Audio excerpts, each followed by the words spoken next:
Welcome back, boys and girls. Thank you for sticking with us through that brief interval whilst we get ready for this game on the B stream of IG coming up against NIP. We've done a lot of the preamble already, set the stakes here. NIP looking to recover after a group stage exit in Mexico.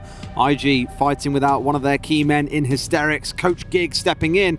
And a lot to prove, however, the pressure is off them, and definitely fair to say, more pressure sits with the LATAM team, Ace. I think absolutely, you know, when you look at the expectation, I think, in all honesty, Des, coming into this fixture, even with IG at full strength, you'd be saying the same thing. The expectation would be there for NIP to take a win, but even more so now. Now, we're going to be heading on to Bank, which is interesting. It's not one of NIP's sort of top maps necessarily, so could be an interesting one, but it is their choice to go there. They have the choice of Chalet or Bank. The Majors top map. It's the Majors top map. We're loving Bank. We've got two streams going, right? I'm pretty sure both games being played at any given time, Bank is being played, and in the last round of games, so game 2, both streams were on it at the same time. But yeah, Bank, massive map, great opportunity for roam play, which is where I think NIP could really, really shine here. On the attacking side, well, it leaves a lot to be desired. If your clear speed isn't quite up to snuff, there is going to be work to do. Could be a problem for NIP. One of the criticisms I've had over the last 12 months. They're slow, right? Spoken to Julio about it a number of times, and I've said, you know, what's the deal? You know, you're always in the last 15, 20 seconds, and Julio said, you know, we know it's a problem, we know it's something that we need to work on, we're trying to, but we've never really seen that solution too much. We've never, you know, they're a methodical team, they like to go in, they like to sort of play that checklist and move their way through, and sometimes they just don't do it quick enough and don't leave themselves enough time. So, like you say, a big map like Bank with a big clearance needed if IG play a heavy roam game, which they may or may not, could be a little bit of a pitfall for NIP here. It's something that they need to manage as the clock. Well, who's going to pull off a smash and grab the bag on Bank in this game? We'll find out now as the operator bans are underway. NIP starting us off with their attacking ban. Imagine we'll see a Thatcher here somewhere, and that is the go-to de facto ban on any map, it feels like these days. No surprises at all coming in there, Ace. No, none whatsoever. That's going to be Thatcher. I imagine we might see somebody who would affect Hatchers coming in as the second attacker ban, somebody like Hibana maybe, or a Maverick. Hibana's very, very popular on this map. There you go. For good reason. Yeah, very good reason. I believe it was Doki I spoke to about it when Bank first came out, and he said, Doki, what is it you're seeing at the minute on Bank? Talk to me, you know, here's the expectations we've got, but what are you seeing?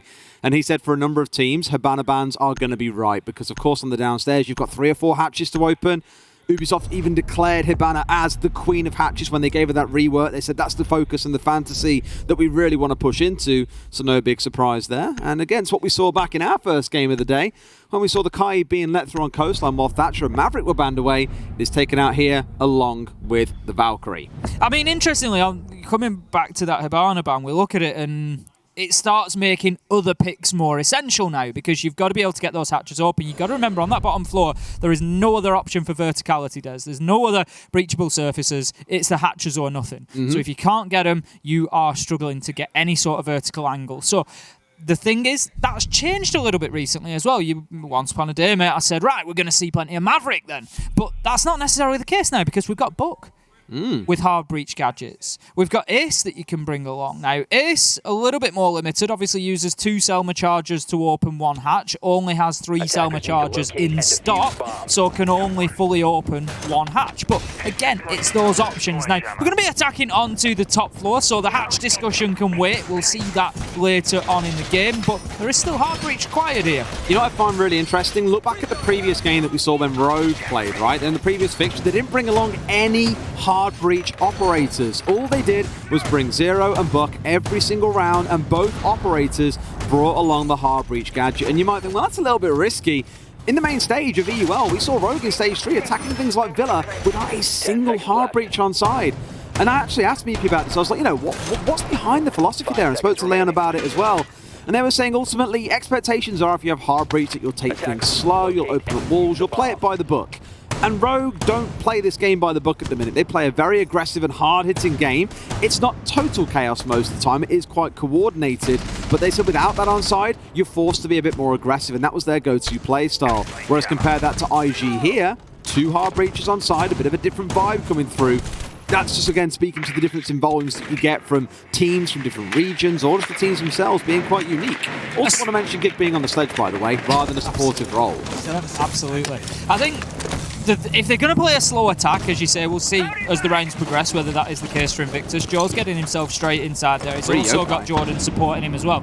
If it is a sort of slower paced attack, that could play into NIP's hands, because they are a team that will control the round very well on defense. They'll get aggressive in the sort of early to mid round, pick up a couple of kills, and then they'll happily sit back to site. They'll let you play into their utility. So if it's going to be a slow attack, that's going to play into that for NIP. It's going to mean some late round executes for Invictus. So they need to be aware of that. Make sure they've got enough pep in the beginning of the round. I would wager IG have played this almost perfectly for the start of the round. You compare it to how some teams like BDS attack this map. They'll normally send 1 or 2 players out towards square and won't have all 5 coming in from one side. But IG, clearly a bit weaker with that hysterics as well, likely saying, look, we need to group together here, play it as a team from start to finish. And I like what they've done so far. Nice and quick inside, got the walls opened up, killed Yokais, opened up the softball down below, destroyed the gadgets that were on Kanto, and are now doing some drone work. They've got to that 60-second mark and started pushing their way forwards, and the top player for them in Stage 3, Speakeasy, steps up big with the opening kill,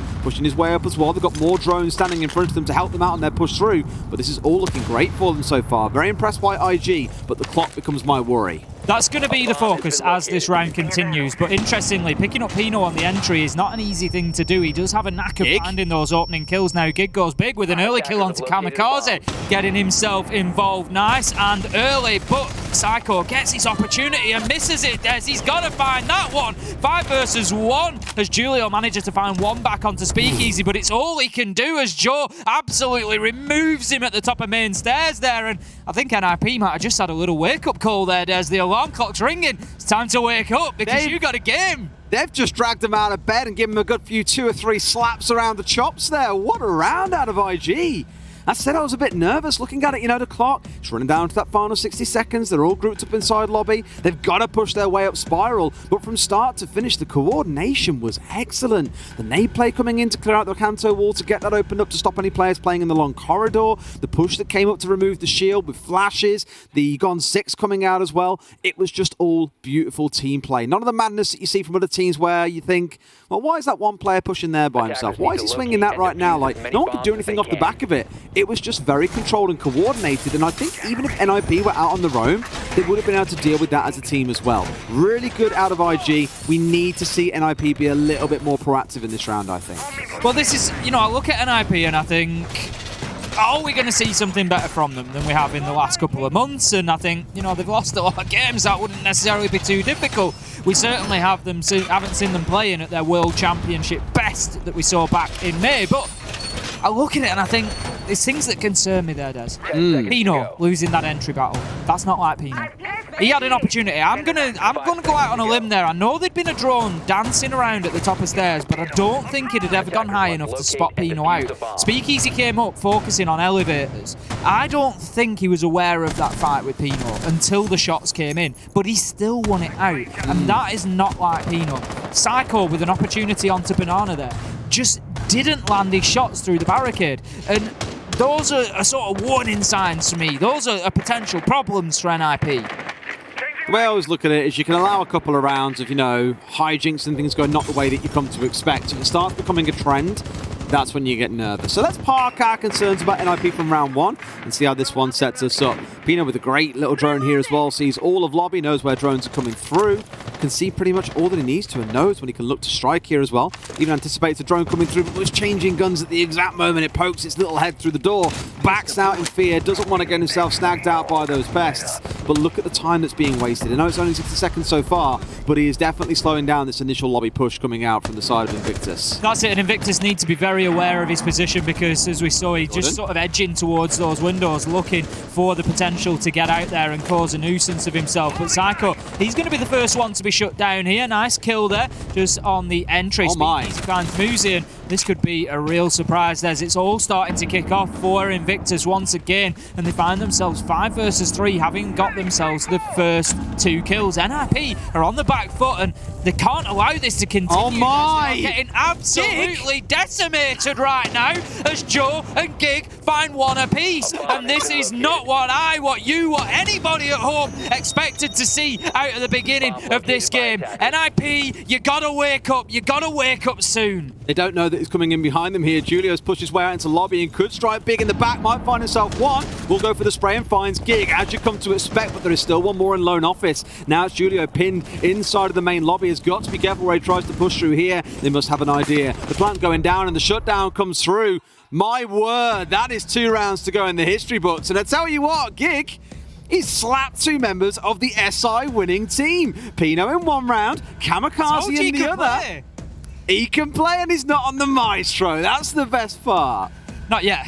Not yet. Give it time. Get him on the defense. We'll see what happens. I just love it because everyone looks at a team that's got a coach standing in and goes, you know, the coach will be on hard support. They'll try and shot call as best they can. They'll help guide and coach the team, but you don't expect much from them. So far in both of those rounds, not only has Gig played on the sledge roll, so, you know, nades and soft breach and all the other key things that a team really sorely needs you not to die early on, he's also coming in and slapping out 2 of the best players in the world. It's madness. But you've only got to look down the kill scoreboard for the side of NIP to see just how dire the situation is. They've got 1 kill around. Julio, the only one with a kill to his name. Everyone else, 0 and 2. At what point does it stop being a series of unfortunate events and a trend in the NIP side that they cannot find a kill onto IG? This is exactly the point, Des. You know, like I say, I look at it and I think, NIP going to show us anything here that maybe they've kept under wraps for the last few months? Have they been working on stuff in the background? And 10 seconds left. That's not the problems that we're seeing here. It's not about ideas. It's not about, you know, having a new strategy. This is about players missing shots and not getting kills that normally we've seen them do it with their eyes closed, you know, come in and get these. And so it is a real surprise. We'll see whether the trend continues or not as we head into round 3. NIP are going to be going back to CE4, the top floor. I was going to touch on this. I saw Jordan leave this like drone sat inside the lobby. I thought, it's nice and conservative. They haven't lost any drones. Nice job. And as soon as that yokai came bombing it down the main stairs, I was like, they're going to know where this is every day of the week. Far too easy. And NIP have moved a lot of their defensive setup over towards looking at square. They've got the shield outside, Janitor facing in that general direction. It's almost like they expect IG to change up their attack here and not repeat the same thing. But why fix what ain't broken? This looks to be once again an identical attack with a small difference of Jordan being up on the roof on the top floor. Otherwise, it's exactly the same and they find yet another yokai. That is a great aggressive play. We mentioned being a bit more proactive. That's the sort of thing you want to see coming out of Julio. If you remember when we spoke through the rosters, I said, Julio, you'll often find him off on a little lurk, just hiding somewhere in the map. And that is peak Julio kills there. Just using that impact nade, open up the wall, get his angle, find his man. Speakeasy finds his man as he gets a headshot onto Psycho. And that levels us up at 4-4. NIP fighting better in this one. They haven't lost men as quickly as they did previously once that Invictus push started. But they are still losing them. Des, Jordan, Speakeasy, finding 1 apiece. That's Julio, Pino gone. It's all up to Muzi and Kamikaze, neither of which have had a kill yet today. It's unbelievable, even with the opening kill coming out of Julio, and it really gets things rolling for NIP, it feels. Psycho peeks into lobby when he gets banged out by Speakeasy again, and it's madness. All right, they try it once again. These disruptive flanks are doing a bit of work for them. Julio before, Kamikaze, now into Muzi doing it. They've got themselves down to this 2 versus 2, Gig being one of those final 2 left. And, you know, not to like put all the pressure on these 2, but Luna's not the biggest gunner on this team. Neither is Gig.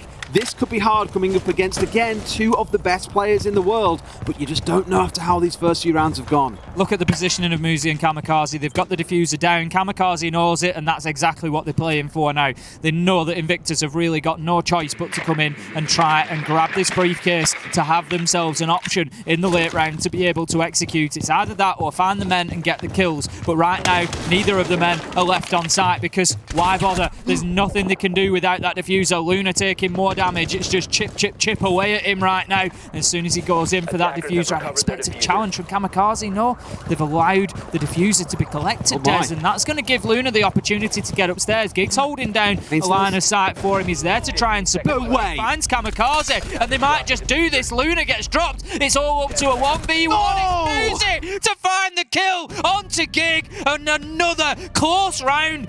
NIP!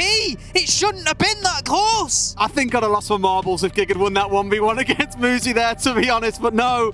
It does come very, very close in the 2 versus 2, but time was not on IG's side. Nice and passive from NIP, a little bit worried for a moment that it was going to come back to bite them, but at least they get something on the board. Thing is, though, it wasn't a convincing round. You don't feel confident they can go on and win round 4. Kamikaze had the diffuser down, he knew that, and I know he dropped away to basement and they were trying to play the time game, but it almost cost them the round. Luna was able to collect the diffuser completely for free, and then he gets picked up as a kill crouch walking into sight, but he had 20 seconds left to go. He had plenty of time to try and play that diffuser. I love the doubling down from Jordan here as well. I believe it was Joe who was on the thermite in the prior round who got himself kind of crouch walked on inside alone. But one player did manage to kind of just crouch walk their way up main stairs, I believe it was in round 2, and find a freebie completely uninhibited. In fact, I think it was Jordan on the thermite in the previous round and also in round 2. Here they're almost doubling down on that and saying, right, let's bring along the Nook. Clearly, they don't see us coming half the time. If we can make those flanks work and pick up a kill or two and really upset the apple cart, why the hell not? Where NIP have found success so far is in these flanks, in these cheeky little aggressive pushes in the early to mid round. If IG could control that and make use of the Nook for their own purposes, it could be a good round for them. Could be. We've seen the Capcam brought along by Psycho as well. Seen a lot more Capcam play now after the recent buff. I'll call it buff. You can now put multiple traps on one door, and we're seeing far more Capcam trap kills than we ever would. I mean, previously. we saw Rogue run into 2. This drone one doorway, Yep. you're dead. Yep. Whereas previously, you'd have walked through, you'd been, oh, Capcam trap, yep, I've taken some damage. Now, it's dead. Kiss, kiss, bang, bang, you're done. I mean, I saw this on Twitter as well. In the previous game where Rogue had 2 members run into open area doorway and both died, it was like, what? And Leon was like, I said to them, guys, watch out, there's double Capcam set on this door, and they didn't listen to me. It happens. You lose messages in the heat of the moment, but my God, was it beautiful to watch. Gig this time round, not going to be the superhero that IG need or felt like they've had in the last couple of rounds. Shut down earlier on by Pino, who finally makes his way onto the scoreboard. That's what NIP need. They need Pino to start being that entry master that we've seen him be in the past. Get in there, get those opening kills, get them the advantage. But Jordan, he's sneaking round the back, Des. He's looking to get himself in. There comes the Capcan trap, gonna put him down, but not out at the minute. Knock right now is the answer from Capcan as Jordan tries to sneak his way in. You're as bad as me. I know you love that one. I did like that one. I know there was a lot of talk for a while about Nook being given the ability when her gadget's active to get past air jabs and jammers and Capcan traps, claymores, so on. Don't worry, Jordan, I'm afraid that's not currently in the game just yet, buddy. Does walk face first into that one and is taken out. Some good disruptive play from NIP early on is giving IG no chance of having any kind of form. Now they've got to try and step their way forward and make something happen inside the last 80 seconds or so, but if you're an NIP player or NIP fan, you'll be feeling pretty confident about this one. Nice. Until Luna just turns around and just slaps Julio out of kitchen, because why not? If you wonder why Luna was just pinging his teammates' drone there, I think it was just the double check to make sure it wasn't a Mozzie captured drone, because obviously we've got Mozzie onside from Pino there, so if it comes up as a blue ping, you know that it's Yes, it's in the drone. Nice. yours. Now, Pino just does deploy the pest, but as you say, Des, doesn't see the drone until it's too late. Does get spotted out, so they're going to know that he's inside of towers, and here goes Joe, potentially looking to make a push forward, but he's going to need to be careful because of the rotation that's opened up from site now. 40 seconds left to go, 4 versus 3. And this is, again, sort of classic NIP. Get themselves a kill early round and then just try to sort of wait out the rest of the round. Just sort of just ebb back and let Invictus try to push into them. Well, now that they know there's one around Bleepers as well, trying to take a little challenge around here.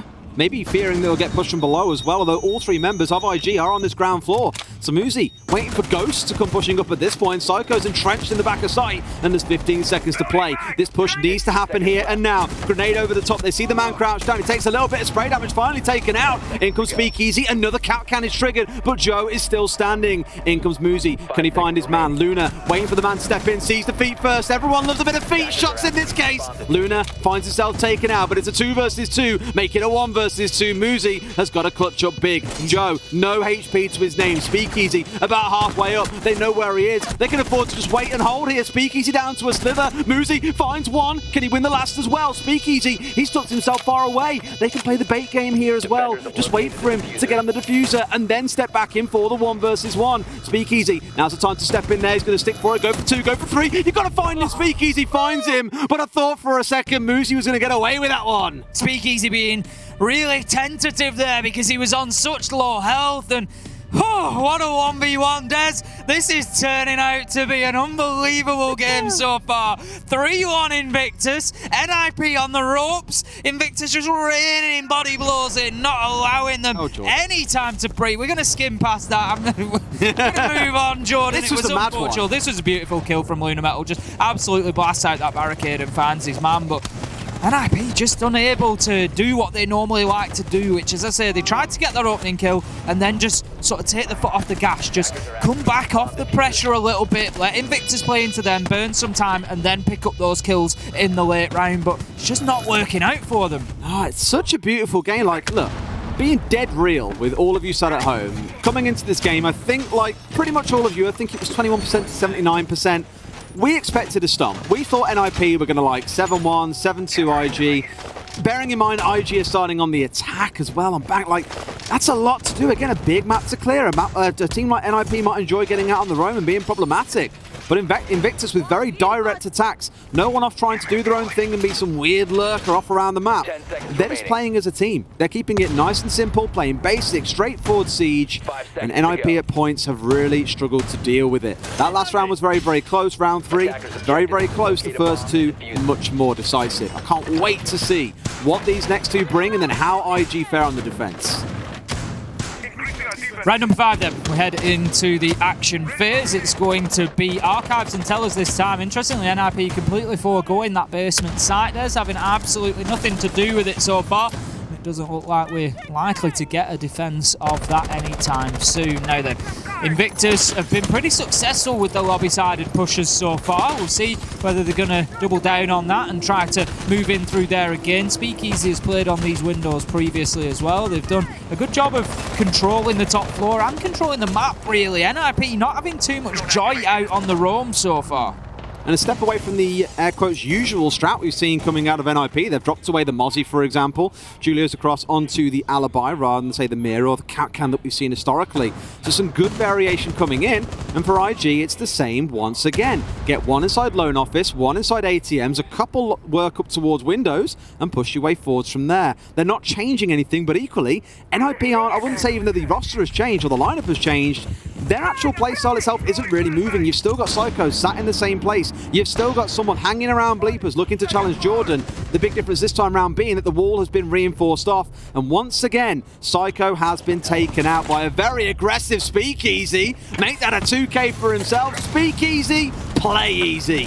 Just absolutely shutting them down left and right at the minute. Speakeasy looking to push through. He's got another man in front of him in Lone. Now then, Muzi does find his jaw, but once again, Speakeasy there gets the trade, and that's a triple on the round. It is 4 versus 1 right now to Invictus Gaming. They are looking to make the scoreboard read 4-1 as well if they can turn this round over. And you've got to say, it looks like they probably will. Pino, he's the last man left alive, 1 versus 4, and everybody on the side of NIP, Des, we can see down the side there on those operator cards, they're all just watching Pino. Julio flicks onto a default cam, but it just tells me that there's not much for NIP to go off here. Oh, mate.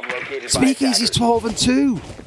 He's 12-2 against the reigning SI champs, Ace. What a performance he's having. The whole team playing out of their skins right now. Pino down to a slither of HP, closed out by Jordan. They find themselves yet another round. I can't believe I'm saying these words, but Invictus are 4-1 up against NIP. The thing is, coming into the Sweden Major, I said, and I always do, you know, we go through the groups and we look and we say, yeah, you know, these are the teams that are likely to qualify from there. And you look at this group and hands up, being honest, you don't look at IG, especially without Hysterics, as being one of the teams that are likely to go through and get wins. But we always say coming in, there will be upsets, because we know there will be. The best of ones, there's 2 teams in the server, and anybody can beat anybody. The fact that you are here means you're one of the best 16 teams in the world right now, and you can get wins. And this is what we love to see, because we never know where the surprises are going to come. We can look at teams and say, yeah, Furia have got a few wins in them, or maybe Sandbox could get a win here and there, but we never know where they're going to come. And this one right now is a brilliant surprise. Invictus 4-1 up right now. It's unbelievable. You saw at the start of the timeout as well. Speakeasy tap on the knuckles saying calm it down, but then equally when you're dropping 12 kills again against the reigning SI champions, why wouldn't you be jubilant about it? However, you can look back before that timeout. We know what timeouts can do for teams, that they can completely transform outcomes. Either way you look at it, at best, NIP are coming out of the defensive half of Bank with just 2 rounds on the board. That's if they get over the finish line here. IG are eyeing up the prize. They want to get all the way through with 5 rounds and go onto their defense in high spirits. Now, you're looking towards the Amara here and thinking, well, wrong site. You're not really going to use it to execute on a site. Yeah, you don't always bring the Amara for that. It's more about this sort of thing. Very quick moves up towards top blue to catch anyone who's rotating back down to site after doing hatches later on. So Luna's going to sit here and be patient, probably for about 20 seconds or so, and then look to start the move up, because you just don't know when a member of NIP is going to come hightailing it back to site after being elsewhere around the map. Certainly always possible. Luna's going to move himself on to droning, just get that one positioned on the top of main stairs. And this right now from IG is all about controlling the map. They're going to be attacking down onto the basement, but the first step in this attack is always to get those top 2 floors cleared out. So there's drones, there's men going in. We've just seen Gig moving in through main lobby. They're being aggressive, they're moving quickly, they're inside the first minute, and I think at this point they're going to be fairly confident that they've got control over those top 2 floors. So that allows them to start focusing onto the basement. And this is one of the things I'd maybe pick up on for NIP, Des.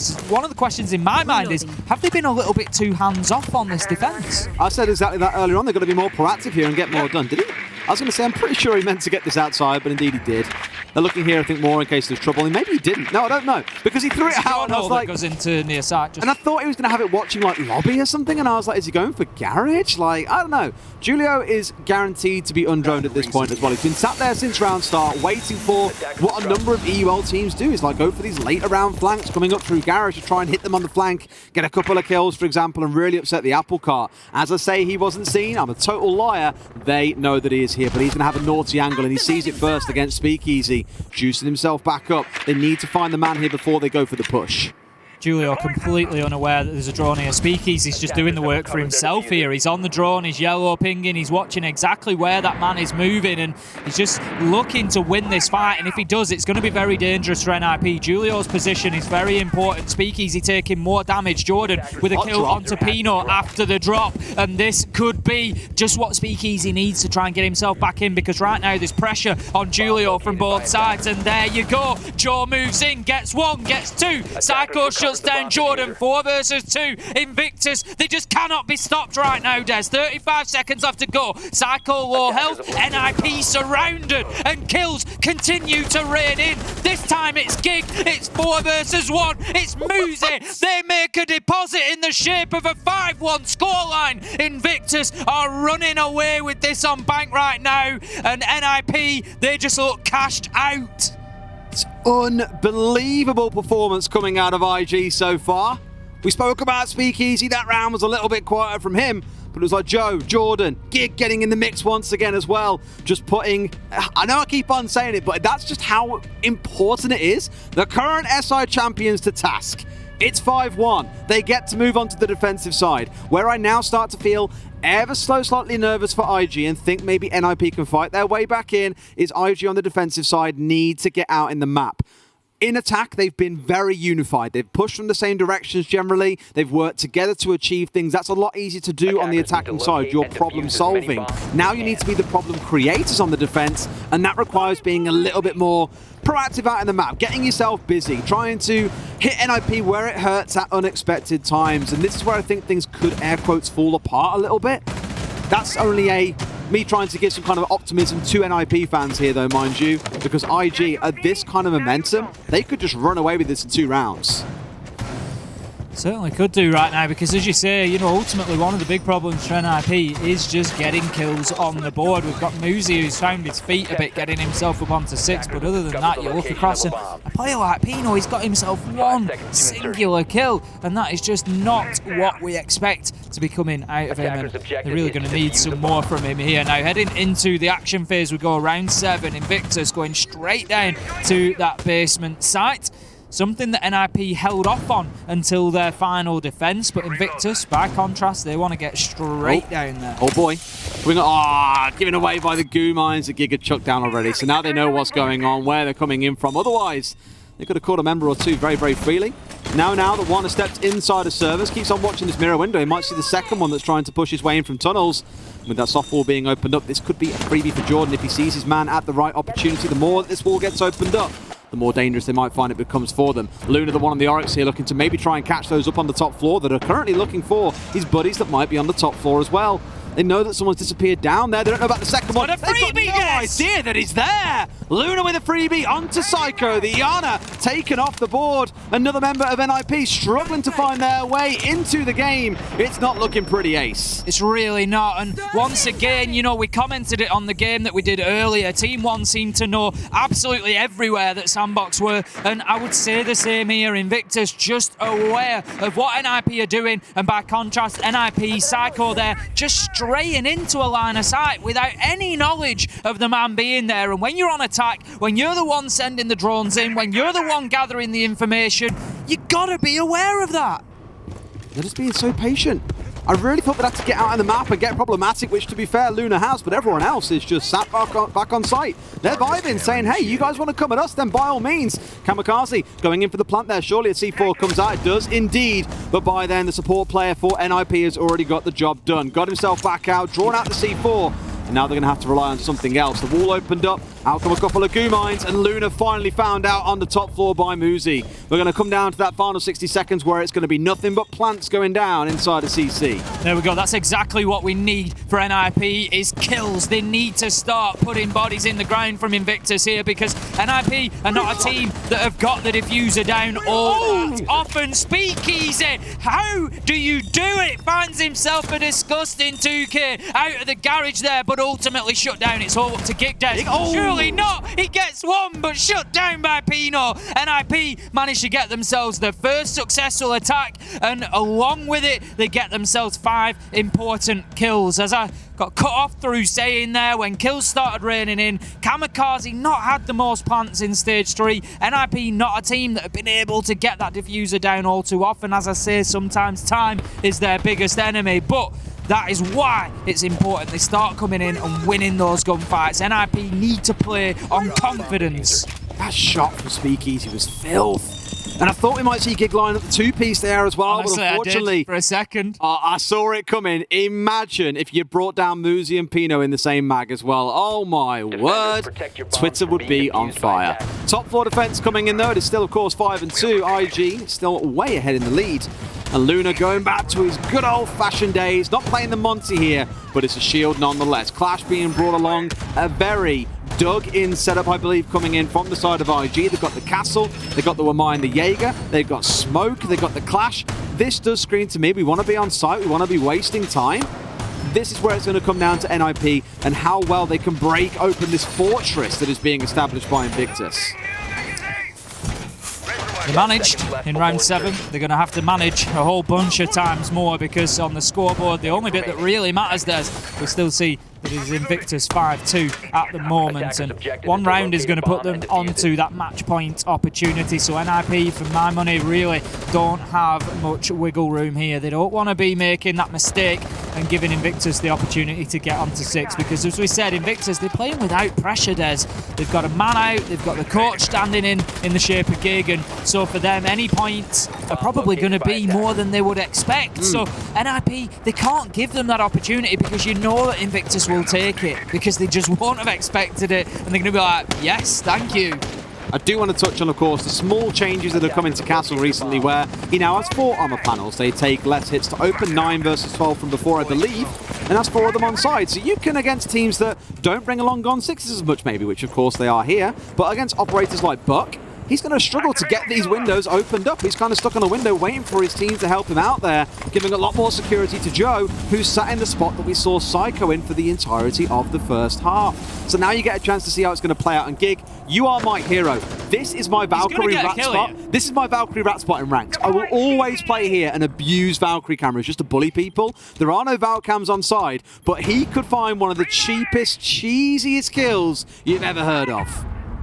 Oh, Psycho getting a kill onto Speakeasy there. I was just going to suggest if Invictus just baited Julio onto that rappel and just pushed one out into elevators and just gave him a sniff of it, gave him a little opportunity, it might have been an absolute freebie for Gig now. Oh, he's on his head. Gig! He's head. He's going to be looking for this external kill here, and you know what, Des? He might just get 1, he might just get 2. There's an opportunity there, and Gig with a kill onto Kamikaze. He's going back for more, Des. He's going in for some afters here. He knows there's another, but he's going to take shots as Julio manages to find him. He's got himself locked in at ATMs there. Not going to be easy to find his way out. Julio can just hold this angle for the rest of the round if needs be, but no, they've let Gig back out. They've let him into it. Psycho, however, moving from underneath, finds that headshot. Gig does a little bit of damage in taking Kamikaze out, but there is another hard breach option with Julio on the ace. Still got that Clash alive, which is always going to be a worry as we get to this final 45. Even Jordan's dug in behind a shield at this point. Square seems to be the point of push coming in for NIP. They've got to break open this hold first, coming out of Jordan, who, of course, the Wamai also with a small buff gets more and more of those magnets. Those magnets, irrelevant if you've got a bullet through the head. Down he goes, a 2 versus 4. It's all down to Joe and Luna to hold the fort, and they can't do that. It's a triple in the round for Psycho. Julio, patient as ever on the window, will find the close. NIP move up to 5 and 3.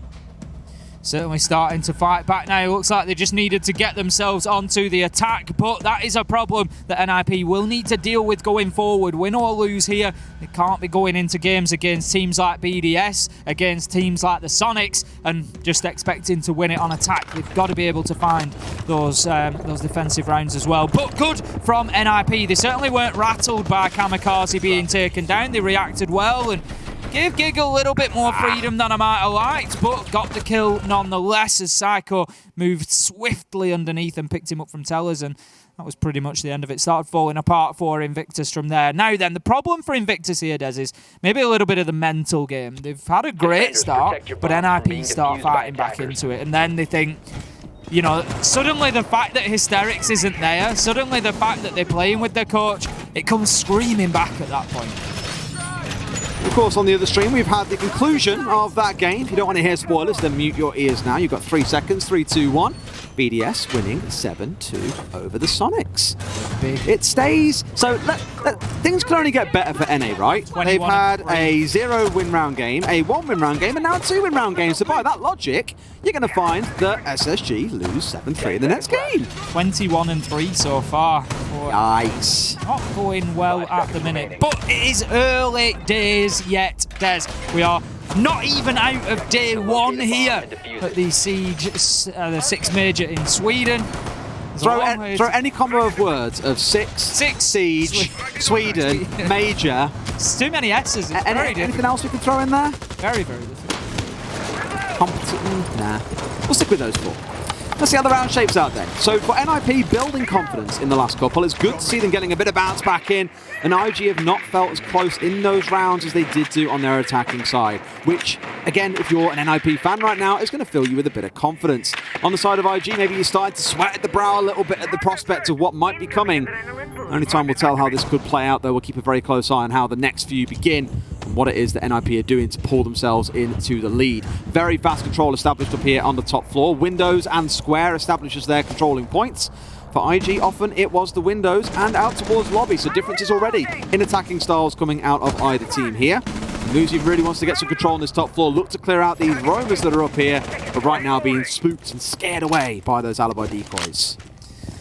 Speakeasy just looking to challenge onto the windows there. He's not going to find himself any luck, and the pressure's mounting. They certainly know of his position. Shots raining through the soft walls there. NIP just trying to tighten this circle. You can see the drone just buzzing around, surviving as well, and feeding information, and that's something that I feel NIP have been lacking previously. So information is key. Speakeasy goes to the peak, wishes that he hadn't, as Psycho manages to find a beauty from the window. Muzi doubles down with one onto Luna Metal as well, and Joe, he's going to find himself under a lot of pressure very, very soon. Yes, I'd say he peaked here before and got absolutely slapped for no real reason. Here, Psycho's got the long angle to him from Banana, down on towards that white corridor, like endpoint, I guess, where he was sat behind the shield. And this looks to be another miserable round for the side of IG. NIP have awoken. They're winning these 1v1 gunfights. And IG, a little bit static. I did say at the start of the half, I'd be nervous about how proactive they could be, how well they could play as a team if you're on the defensive side with so much to cover around the map.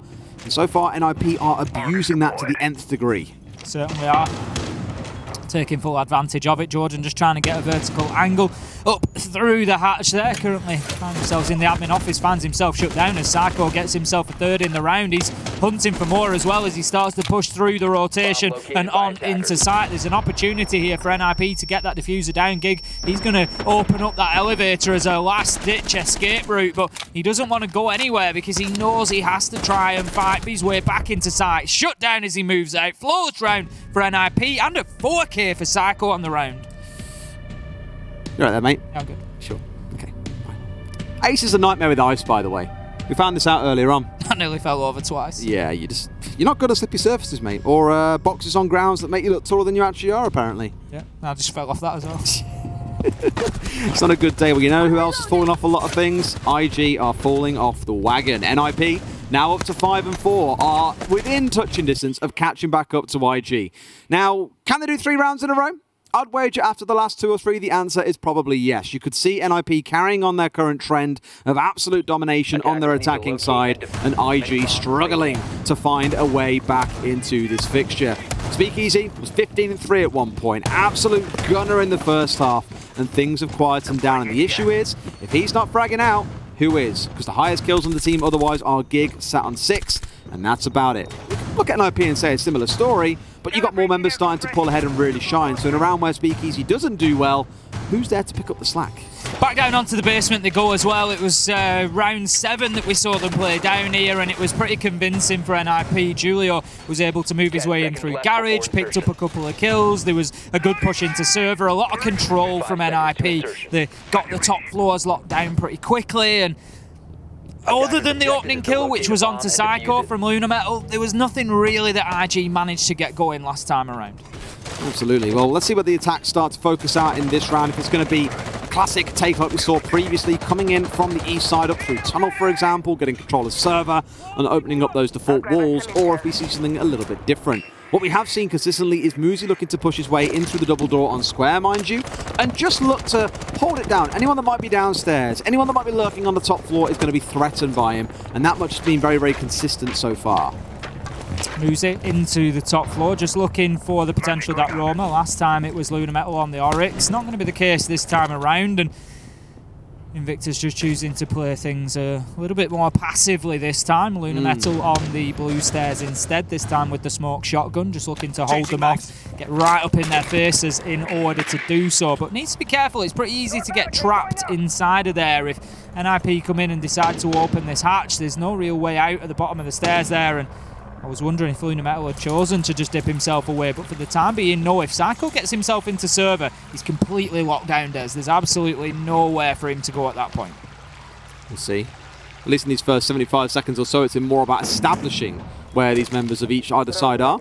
They've, of course, got the assistance of the Echo in this round to get them a bit more information as to what's going on, which should enable Gig to play a little more confidently. He is stacked by magnets all around him inside a server, even a couple tossed in towards the tunnel. You can see for NIP, they really want control of server. It's almost like IG have recognised that and adapted themselves by really stacking a heavy defence up here. Drones being taken out for fun at this point, it feels like, and you've got Gig providing the support below, even though 4 members of NIP are desperate to get this control. You can see the utility just being absolutely reined in through the door there, but Luna Metal just using that Toxic Babe canister to hold them at bay and to prevent the push coming forward. There's a man behind the server stack which is preventing Psycho from cutting off that rotation, but he does find Gig. Psycho, he's going to get aggressive now, pushing to server because he wants to cut Luna Metal off, doesn't want to allow the man out of stairs, and that's it. Luna Metal, he's locked in, he is dead to rights right now. He manages to take one with him, but that is going to be all he can do as Muzi is piling straight in behind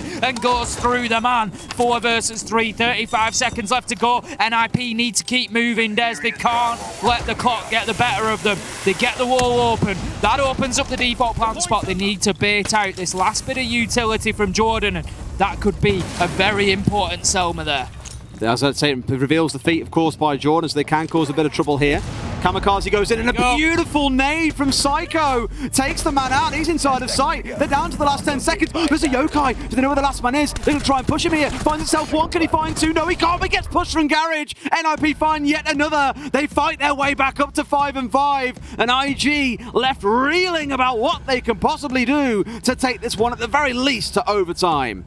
This is it. You just feel now that the NIP train is rolling. It's going to take something to knock them off track. And I really like how they dealt with that. It took them quite a lot of time to set it up, but it was worthwhile in the end. Psycho not challenging onto Gig too early, just left him there so that Luna Metal stayed on the stairs. Because when Luna Metal loses his man inside a server, he starts thinking, do I need to leave? Do I need to move out of here? So keep him locked in there. Get your kill onto Gig. Psycho pushes forward. Nowhere for Luna to go. 5 versus 3. And it's pretty plain sailing from there for NIP. They level things up. They've had 4 rounds in a row nowadays. Every single one of their attacks has been successful so far. We find ourselves in round 11. And right now, I'm struggling to see where Invictus are going to get these rounds from. It's really fascinating seeing how attacker-leaning the map has been in this fixture as well. What, 5-1 in the first half to IG. NIP on the way back to delivering much the same, if not better. IG yet to find a single defensive round. It's going to be the top floor where they step back into this castle being brought along once again. In fact, it's the exact same setup as we saw just a few rounds ago, when they really locked themselves down on this top floor, sitting behind the Clash, behind the Smoke, the Wamai, the Jaeger, and of course, the Castle of Joe. It almost feels a couple of the things they've died to, and I can't really blame them, right? They've got very peaky, very keen to take gunfights is the best way I can describe IG, and more often than not, they have lost them. A couple of times it's like, well, you've got a shield, you don't need to peak it so aggressively, but it's almost trying to keep NIP in check and not letting them move freely. But IG are just losing a few too many gunfights here for that to be able to give them any kind of consistent advantage in a round. Gig this time, instead of being out on the roam, he's going to be playing inside of elevators, and I think he's going to come under pressure pretty quickly. We've got Julio straight away on that rappel with the ace. He's got the opportunity to open that wall up, and this already makes it difficult for Gig to maneuver once that wall is open, because of course as soon as he steps out of elevator, he's going to be challenged by Julio. So now NIP have got an opportunity to rain a bit of utility in there. I'm not sure though whether Gig has maybe just got an option there. The hatch is closed, so he's no option to drop out of there. He does have Luna Metal with him though, so that could provide the cover that he needs to move out of here as and when the time comes. But Luna Metal's position is going to be very important, and a well-placed nade could ruin IG's day here. That was really cute, where Luna Metal was blocking the vision line through to Jordan, so he could get back up main stairs and move behind the shield, so they can still play this power position. They haven't been forced away, even with, I think on Julio's side, a very clever or smart way of opening that wall is not opening up the full thing, but just at feet level, so you can contest at long range, but they can't see you very comfortably. It's a really nice way of getting things done. That aside, it's Pino going to be the opening death in this round. Still got the members of IG sat in the positions that NIP really struggled to hold on to. Banana being a great example. Joe is still sat there. They've still got full control of White Corridor, with the Clash assisting in keeping that ground closed up. It's a really good round from IG, and NIP needs to make their moves, and that's the move you want. Julio stepping forwards for on the window rappel, finding the Clash for free. That's it. So important to take that operator down. We commented Luna Metal was protecting 2 operators on that long line of sight. That's not going to be the case anymore. Speakeasy manages to get one, but the lack of protection starts to show, and that's both of them taken out. There's Gig Gig, Joe, both gone. It's down to Jordan and Speakeasy now. They're going to have to find something. Speakeasy knows that Julio, he's going to sit on that rappel for 3 minutes and hold down the angle. It's 3 versus 2. In comes the nade, another one from Psycho. He is going big with the explosives today. 3 versus 1. Jordan, he's got it all to do, Des. He's trying to just maneuver his way out onto Banana here. Wants to make the challenge onto the rappel that he knows is there, but NIP, they've got to think about getting Kamikaze into sight here with the diffuser. 15 seconds. Don't let the clock beat you again. In comes Kamikaze. Jordan's going to do this. No! Somehow, Kamikaze manages to swing as he rappels in, gets the kill, and that's going to be NIP closing down the round, getting themselves the match point. And just for a second there, Des, I dared to dream. I thought that Jordan was going to lock out that 1v3 by dropping that diffuser on the ground. I mean, kill the diffuser carrier, vault over down into lobby, and you're home free. You've won the round, right? I just don't think he heard the rappel coming through. The way that he was angling his crosshair, looking deeper inside of sight itself, just screamed to me that he didn't know the man was coming in at the dying seconds. You'll see it here. Or at least which window. Look, he wasn't sure which window it was. He didn't realise. Yeah, he thinks he's coming in behind bookcase. Either that or he was just ready for him to actually land in. So rather than catching him on the vault in, when he actually landed was what he was going for, but that's not really the play to come through. Unfortunate for IG. Jubilations if you're an NIP fan right now. They started this map and could barely find a round on their defensive half. And IG quite literally have not been able to find a single defensive round. It's looking shaky for the APAC side, but one thing's for sure, we have been thoroughly entertained from start to almost. Certainly have. It's absolutely unbelievable game. I'll be honest, it's a lot more than I expected from this game. You know, coming in, I thought, yep, this should be a comfortable NIP win. They really need to come in and just, you know, stake a claim here to the group and just really get themselves off on a strong foot. But Invictus have put up such a great fight so far, but they are struggling now. Out comes the tactical pause. They've lost 5 rounds in a row. You could ask the question, could this have come a round or two sooner? Call me a critic here of Luna, maybe, and I do want to kind of put the spotlight on him for a second, and not in a great way. He was holding Julio, who was off on the rappel for the longest time, so Jordan could play behind him. And Luna died to the guy in the rappel. He died to Julio, and I was like, well, how? You know that he's there. You know that he's watching you, which must mean he's turned his shield elsewhere and moved his attention away and not respected that Julio is still on that window. And it feels like such a small thing to get focused on, but Clash could have been a big difference maker in that round for him if they hadn't died so easily. You know, it could have helped lock down the end of the round there and slowed things down enough that they get it over the finish line and win. Instead, he's died a little bit too early on and things have completely fallen apart. Here in the basement, we get a different style of setup coming in. Luna onto that smoke once again. I expect we will see a hold coming in inside of blue stairs as we've seen previously. Otherwise, things looking relatively similar, except for Gig, instead of being on the Wamai here, stepping across to playing on the Thunderbird. I'm nervous about the lack of ADSs, about the lack of nades, sorry. ADSs. ADSs and magnets. I'm nervous about the number of nades that could be brought along by the other side. I mean, you know, I'm taking from the setup of those corner salvation stations that they want to hold on to red corridors. We've got 3 of them all in the same location. Not actually a bad idea. It's not just about the operator that's going to be inside a red corridor, I wouldn't imagine, but it's quite a heavy footfall area. You're going to have defenders moving in and out of there. It's quite often used as a rotation from one to the other. And so, yeah, quite a good opportunity there to just get juiced up as you go. Now then, they've recognised that there's a lot of trouble came into there. They failed to hold on to it. It allowed NIP to get the diffuser down. But what's going on here, Des? Psycho, he's trying to move into garage unseen here. He's going to try and come in with a little surprise for them. They'll probably draw him in from the other side, down main stairs, figure out if someone like Julio, who was doing it back in the first half, is lurking down inside a garage, and if not, they go for broke. And sure enough, there's the drone to make sure he's safe to go in. He could really cause massive spoiler damage here if they're not careful. They have no idea right now that he's stepping his way up. If there's a mirror window here, I'm pretty sure they'll spot him out quickly enough, so he's got to be really careful about how he plays this out.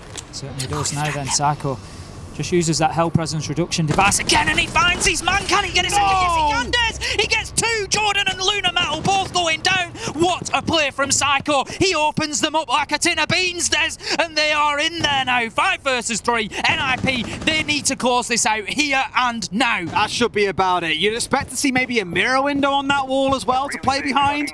IG are going to rue not having that one set up. Speakeasy sees the drone. They know that he's lurking around this corridor. He wants to find his man, but look how far they've pulled back. They're just kind of expecting and saying, you guys want to come and push and be aggressive, please do. Julio's the one holding it down. Muzi into another kill. kill. APAC hearts are breaking in front of our very eyes here, Ace. It's a 5 versus 2. Speakeasy, 17-7, but all he can do is look as his allies fall around him. A C4 coming out, a great one, and that will find a kill for them, but he's got more to deal with. No one's inside of the server, buddy. They're in the stairs behind you. That should be where the attention is being paid. NIP, 70 seconds to play. 4 men left alive. This is theirs. Certainly a job still to be done, though. Hard breach is lost, so they can't get any more access than what they already have. Julio, of course, on the ace, but the reason that I say it's lost is because Julio sat in garage and we're unlikely to see a rotation from him. So that single wall into sight has been open. That's the key one. That's what I was looking for, and that is critical. So there is an opportunity to get the diffuser down. 4 versus 2. NIP, they have time at the minute. They've got the opportunity now then. Speakeasy,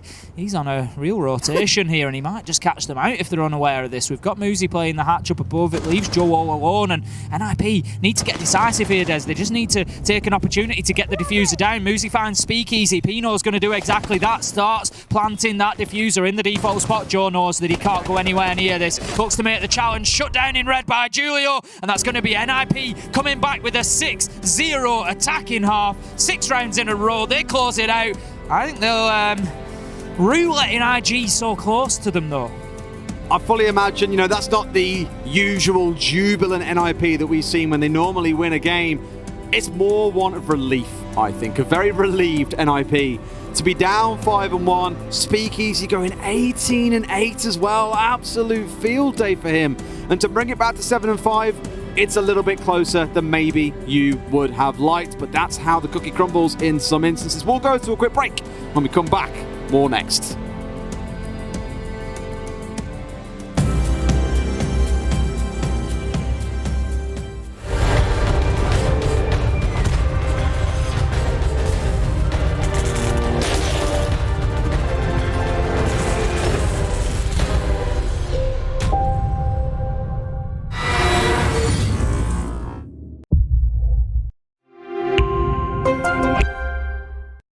What does it take to create the future of a gaming community? Join us on this 4th episode of I Call Next as we discover how to level up gameplay and reset the expectations of an entire league. PayPal, press play.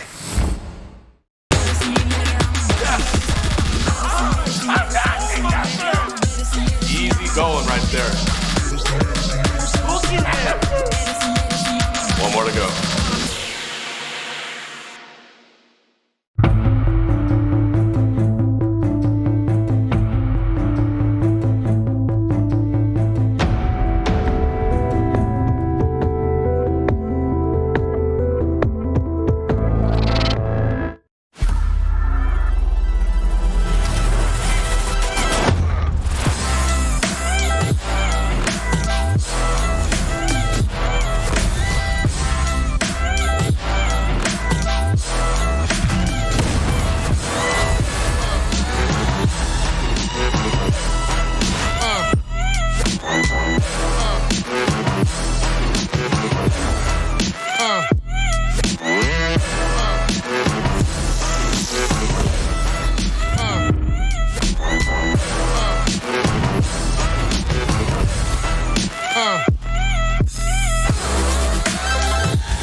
Welcome back to the B stream here at the 6th Major Sweden. We have just had one hell of a game. IG versus NIP, and IG were 5-1 up after their attacking half, but sadly could not do the business on the defensive half, with NIP taking the win 7-5. But fair to say, that was not the result we expected coming in. In reality, they were breathing down the necks of NIP for the first half of that. They were absolutely all over them, and the thing that's going to do is make BDS and Sonics look on at this and think, you know what, NIP are beatable. NIP are beatable and IG need to be respected are probably the two big lessons to take away from that one. And we could talk loads about the various rounds that we saw. We'll have some replays come up in just a second, and as I say it, there they are on your screen.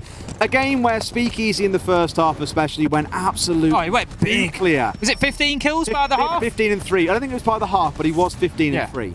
Absolutely crazy plays from him. As you say, it was just a little bit of a struggle for everybody else. And you can look at it two ways. You know, there's only limited room there for other players to get involved. If Speakeasy is going to drop 15 kills, where are the others going to find them? And it was a great start for Invictus, but as you say, as soon as Speakeasy dropped off on the switch of the half, there was nobody really stepped up on defence in the same way, and NIP really did have the run of it from there.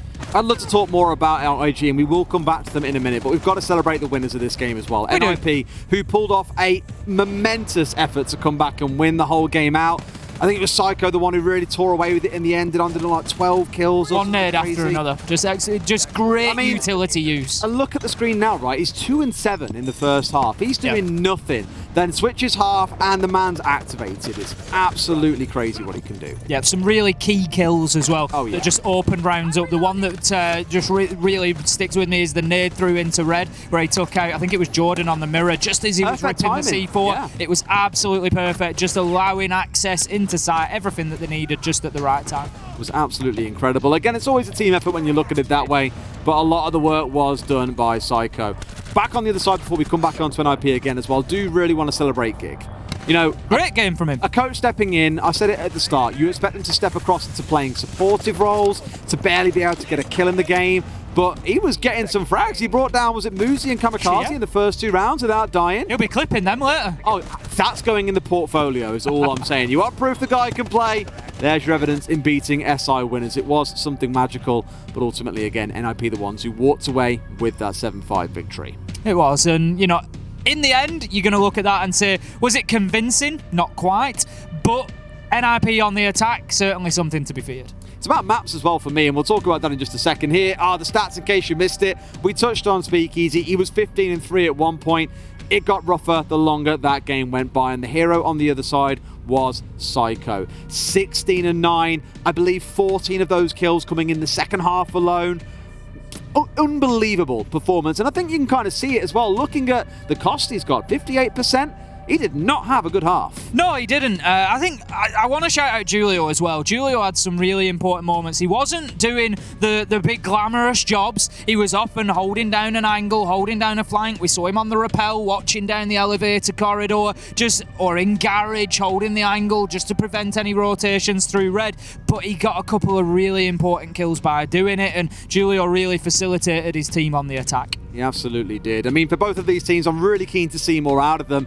Bank as a map itself, we spoke about at the start, really heavy for the roam game. We didn't see absolutely tons of roaming coming out of them, to be fair. At points there definitely was roams on the go, but I think for both teams we saw the majority of members dug in on site. And a bit of a revision in case you haven't seen what the current standings are for this group. BDS, a 7-2 victory over the Sonics, sit in first place.